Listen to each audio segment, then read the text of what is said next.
This ain't for what you want. Stop being so spoiled and entitled. You don't have that option. Life is a test. Your test is to do the things you don't like. That's what the test is. No one's gonna give you anything, and I'm not your father or your mother. What I'm saying is stop complaining. Pull your skirt up.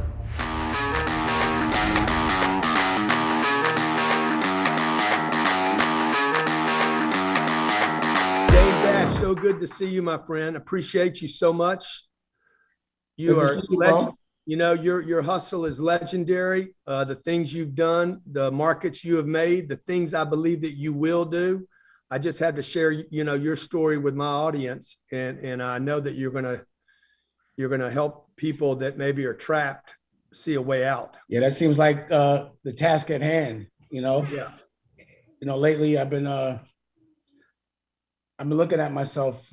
As I was younger, I always thought I was a superhero, and people were like convincing me or trying to convince me that I was not. This is when I was young. I always thought I was invincible, and I'm not Batman. I've realized, my job is to fight for my culture and people that just aren't aware of, their strength and self-awareness. So I've renamed myself not Batman, I'm that man.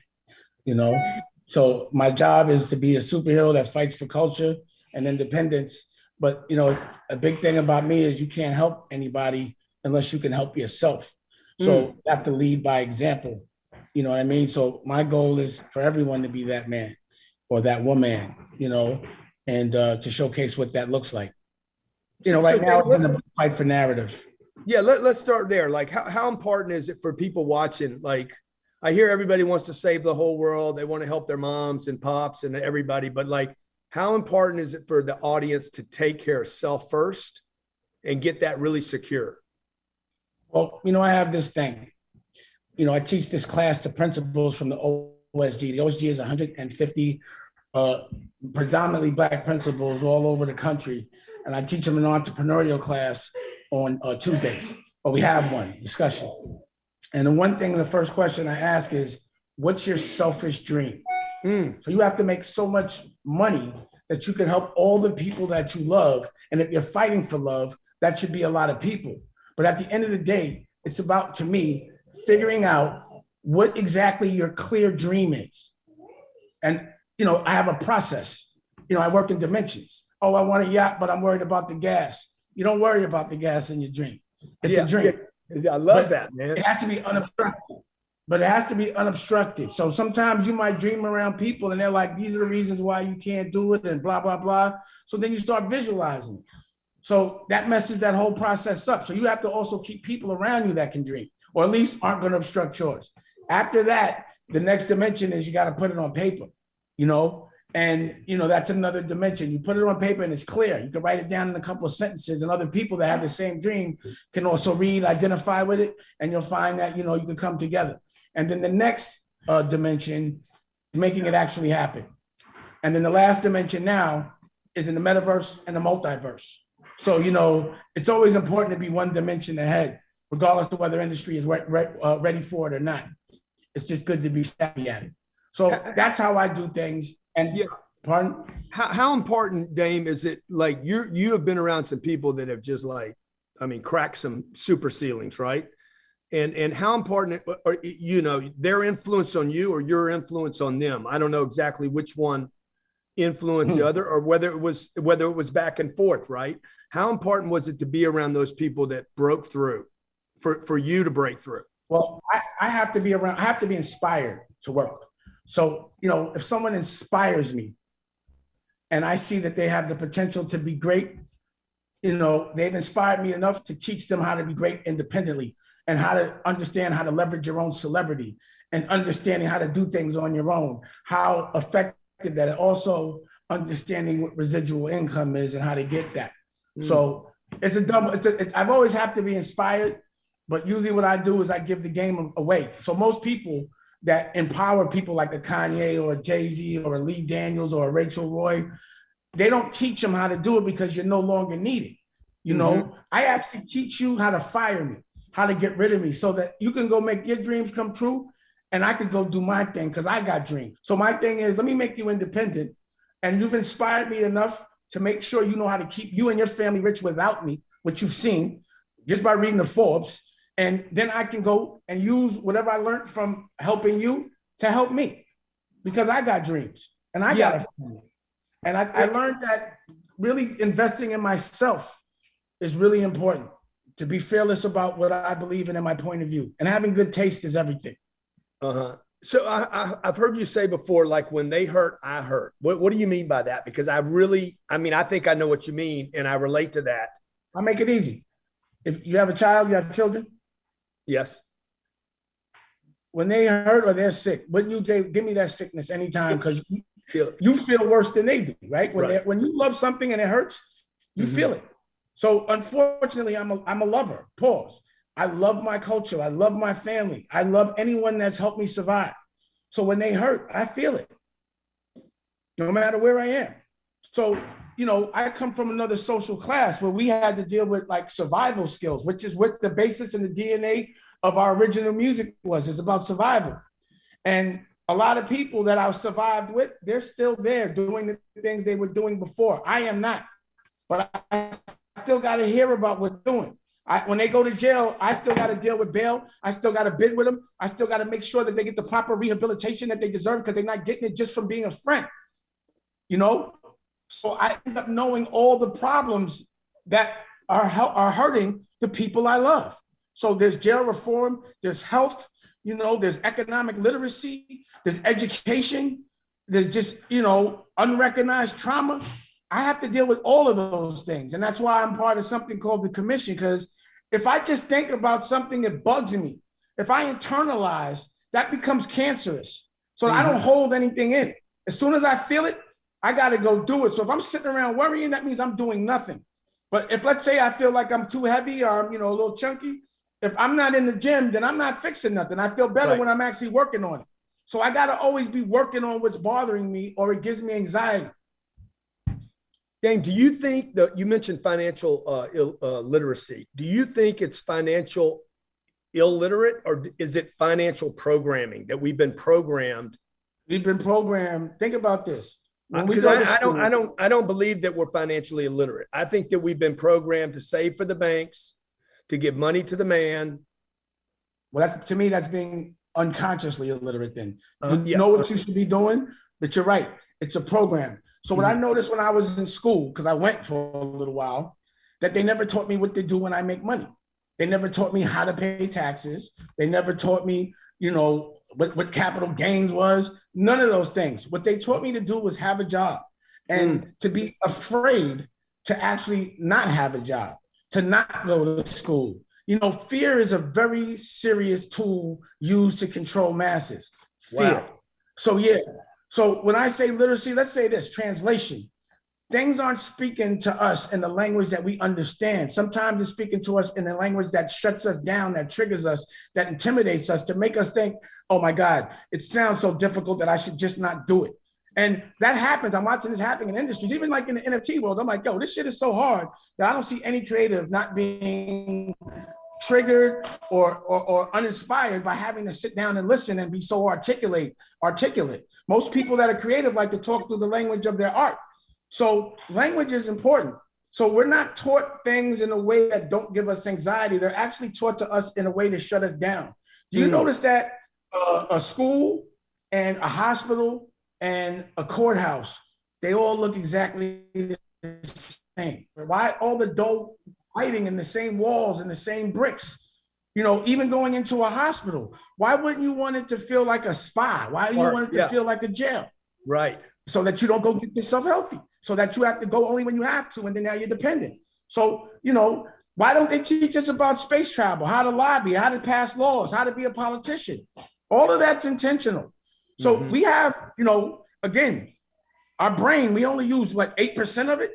Even though we know a lot of shit, we don't know we know it. We don't know what our brain can do.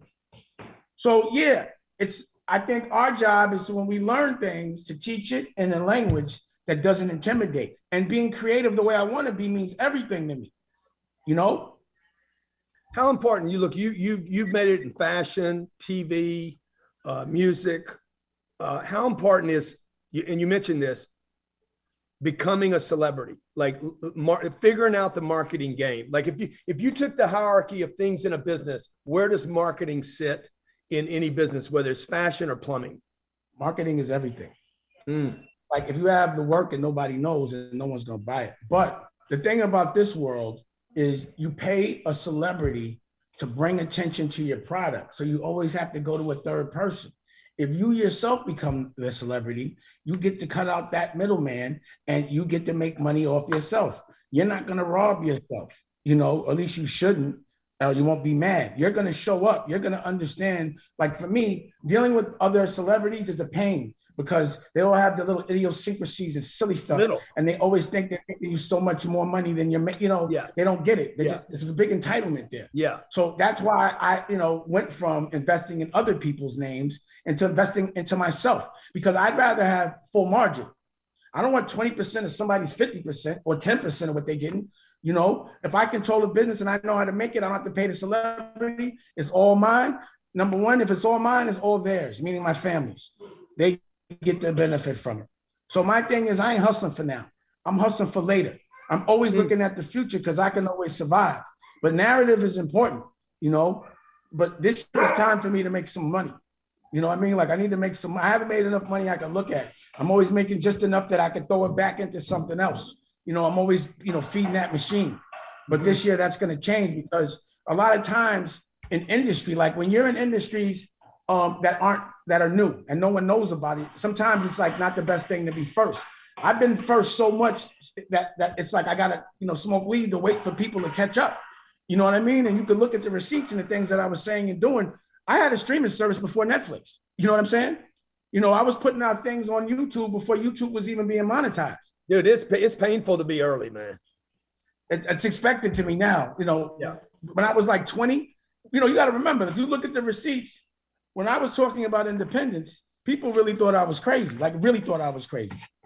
Like you're talking like that to them and da-da-da-da-da. And like, I'm like, what are you talking about? The biggest trick to control somebody strong is to make them think they're not strong. And weak people do it all the time.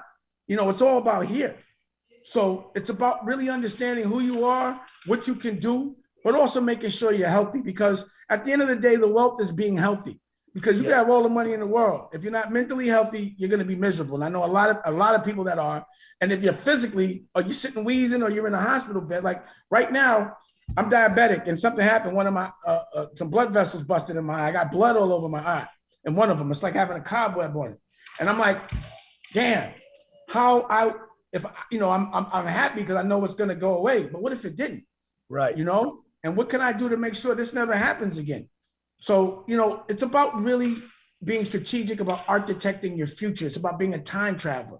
It's about going 10 years into the future, seeing what you want your life to look like, and then coming back and making sure that you get to that path, eliminate everything that's going to deter you, and just make sure you focus on everything that's going to get you there as quick as possible. See, the difference between an amateur and a professional is speed.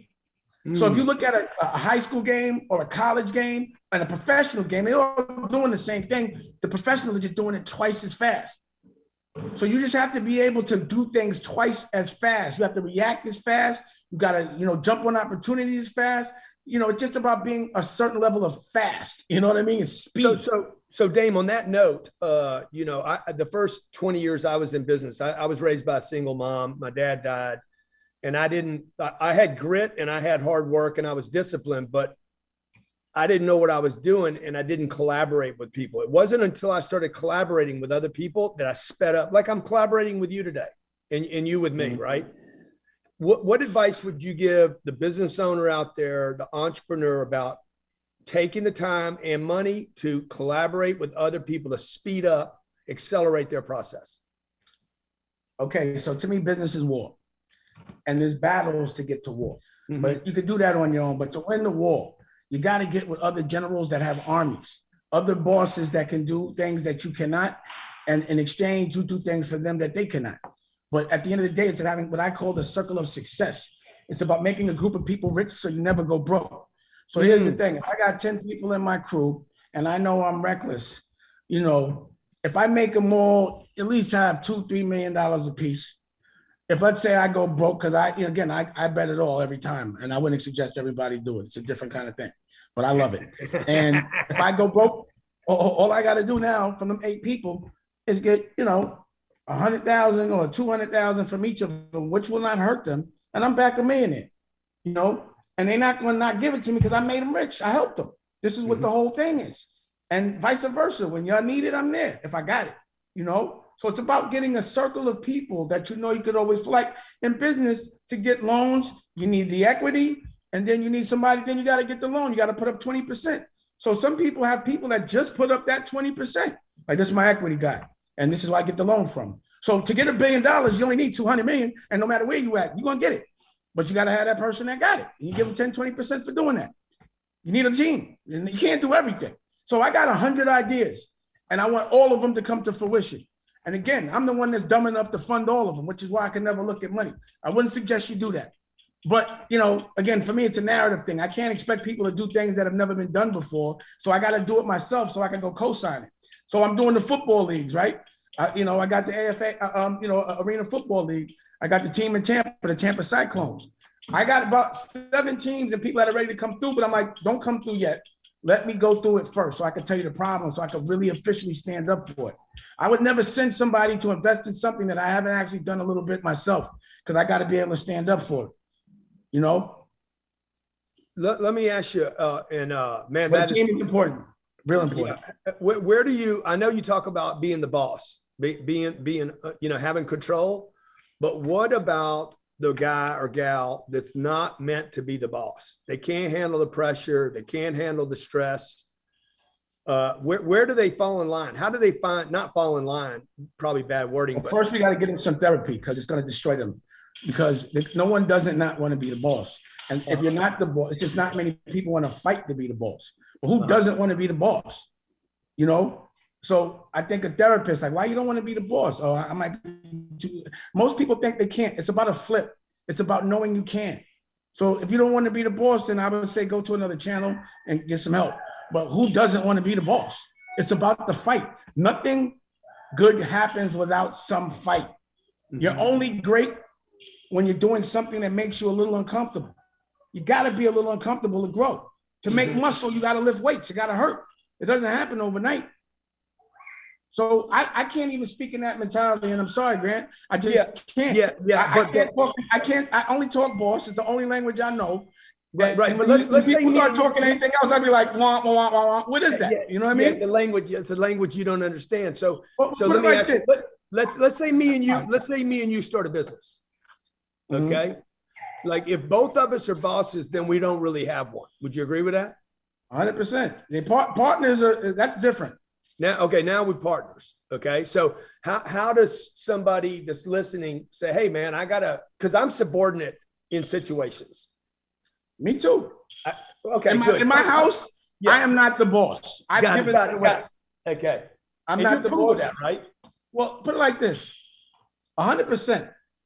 To me, ego sometimes drives people to want to be the boss or be in control. What I've noticed is it really scares people to think things through.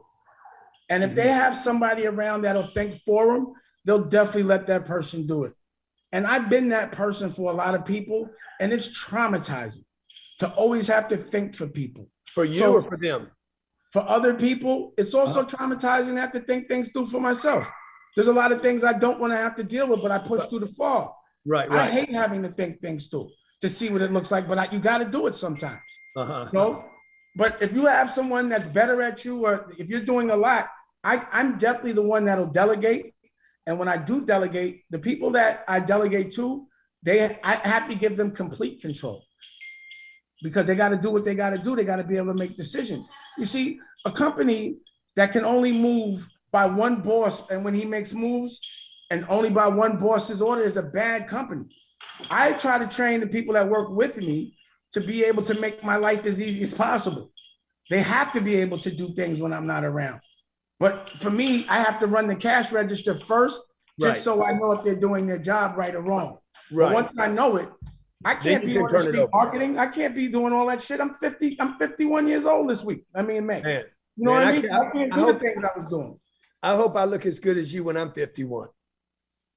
How old are you? 64. I knew you was gonna say that. Yeah. You know, yeah. I know that joke. You don't have Yeah. a mustache, so you can't tell when you don't have a mustache. But Right. but I know you make it come out. But again, listen, if that's the future, looking at 60, still feeling, and no one can tell how old you are, Right. then that's because the thing about it is what I'm learning is we don't really grow old. Our soul grows old. Our Right. body can grow old, but you can keep rejuvenated. As long as there's things that inspire you, you never get old. Right. So I've seen people that are 35 that look 50 something. I'm like, what are you doing? How did you age yourself? What happened? Yeah, I was 19. I was dead, man. I'm more alive today than I was then.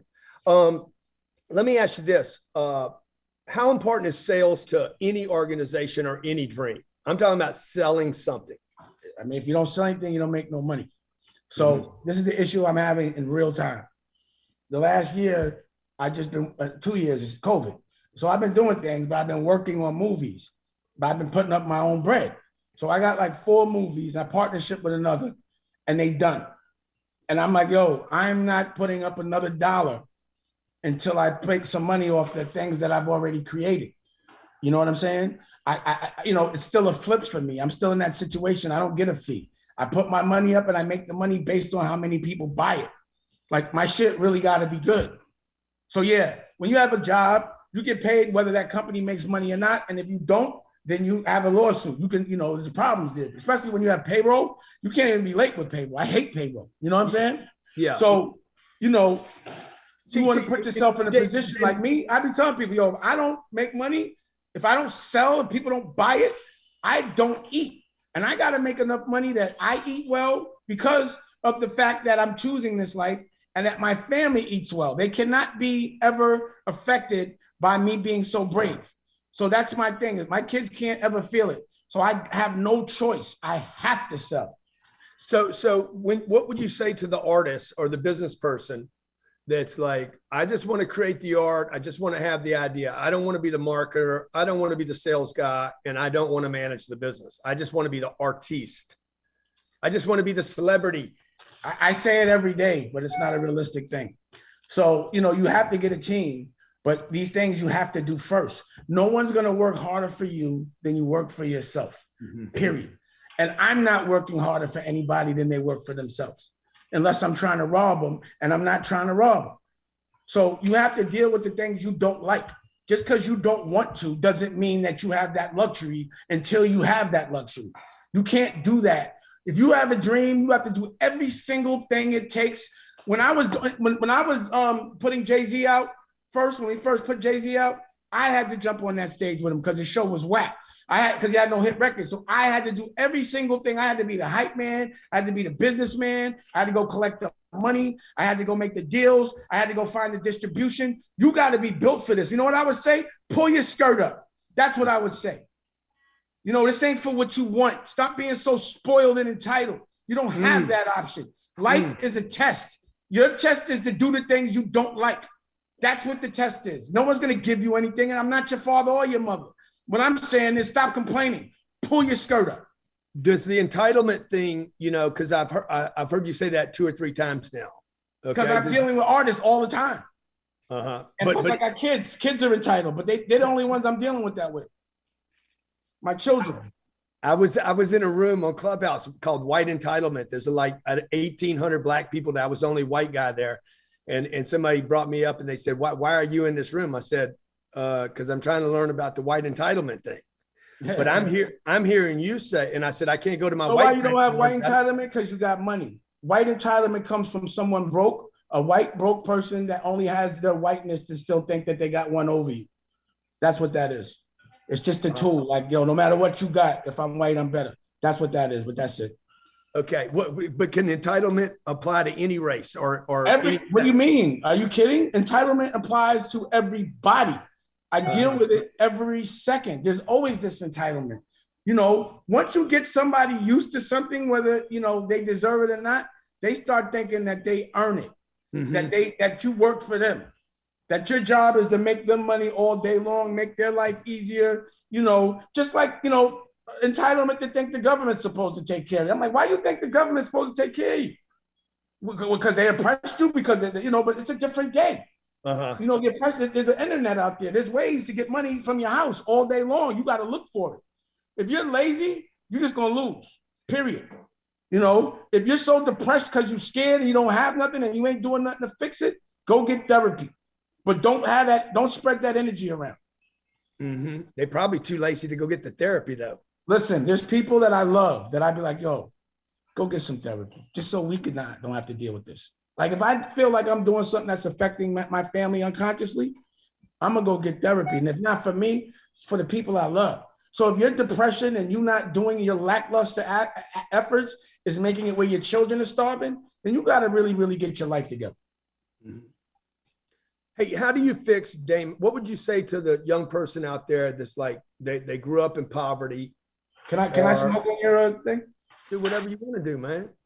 I just don't want to disrespect. Yeah, man. Shit, what is that called? Secondhand? It's not secondhand. Smoke's not gonna get me from here, is it? Also, it's legal as fuck right now, and literacy in the cannabis world is a big deal. I've been doing literally. I came from. I had to quit using it though, man, because I ended up in a treatment center. That was my opening drug. For weed? No. I had everything, but that's the one that started with. So I lost the right. You know what I'm saying? Yeah, that's messed up. Yeah, but at least you got other things. I mean, for me, I think cannabis is an industry that's been suppressed because of how good 1,000% people. Your connection's getting bad, Dame. You still hear me? Yeah, go back inside, man. It got bad. Okay, wait. It might clean up now. Let me see. You good? Yeah, it's good now, but it got bad when you started walking around. I'm sorry. What I was just saying. That's all right. What I was saying is investing in the new stuff is where it's at.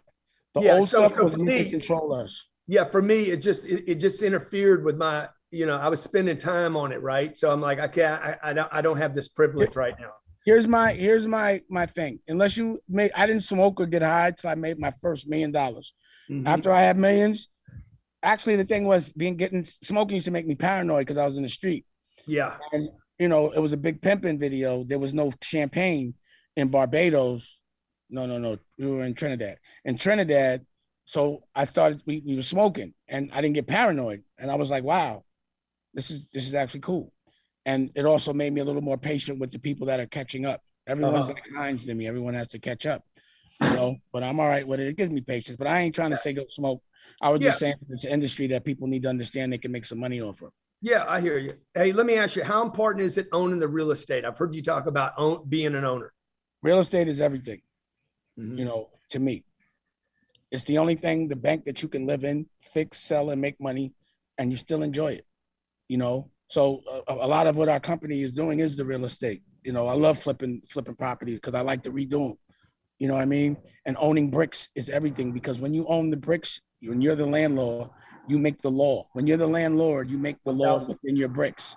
So the president can't come in your house and disrespect you. He got to go if you say so. That's the law.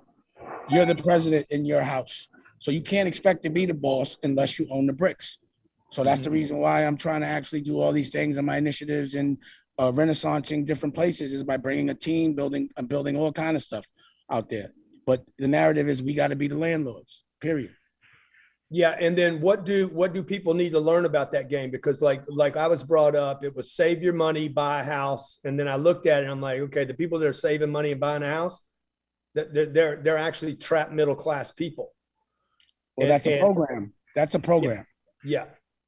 So I've said, hey, don't save the money, invest the money in yourself and in your business, and then buy real estate that pays you rent. What would you say to people that are investing in cash flow real estate and in their business and their sales first, not the stuff? I think that's the wave. I think you have to invest in something that's going to give you residual income. There's so many things that you could be a landlord in: cars, buildings. Mm-hmm. There's so many things there's so many little hustles out there that just give you residual income. You see, I've been very focused on being creative and narrative for the last 10 years, a decade. When Steve Jobs just walked around, and this is what I've been doing. I went and opened up art galleries. I was so burnt out from being in a corporate system and not being inspired that I had to run around the world to look for people to inspire me and new things to do and new businesses, just new stuff, And I've done all that.